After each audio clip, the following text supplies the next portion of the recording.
बहुत समय पहले की बात है। एक छोटे से गांव में दो घनिष्ठ मित्र रहते थे, अर्जुन और विजय। दोनों बचपन से साथ खेले, पढ़े और बड़े हुए।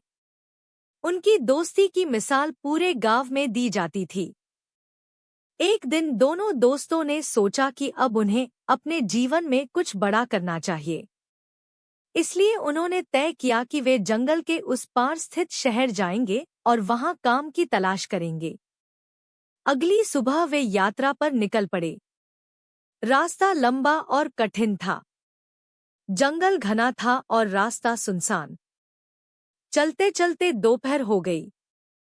अचानक झाड़ियों में कुछ हरकत हुई। दोनों ने देखा कि एक बड़ा भालू उनकी ओर आ रहा है। विजय बहुत डर गया और बिना कुछ सोचे समझे पास के एक पेड़ पर चढ़ गया।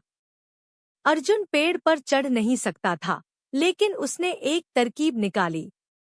वह जमीन पर लेट गया और सांस रोककर मरने का नाटक करने लगा। भालू अर्जुन के पास आया, उसे सूंघा, उसके कान में कुछ फुसफुसाया और फिर चला गया। जब भालू चला गया, विजय पेड़ से नीचे उतरा और अर्जुन से पूछा, भालू तुम्हारे कान में क्या कह रहा था?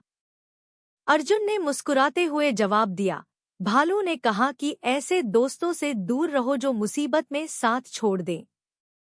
विजय को अपनी गलती का एहसास हुआ।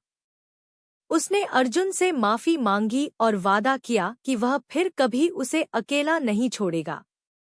अर्जुन ने उसकी माफी स्वीकार की, लेकिन अब वह समझ चुका था कि सच्ची दोस्ती केवल कहने भर की नहीं होती, उसे निभाना भी पड़ता है।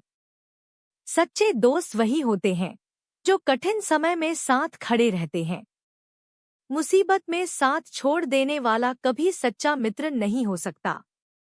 हमें अपने दोस्तों की पहचान उनके व्यवहार से करनी चाहिए, न कि केवल शब्दों से।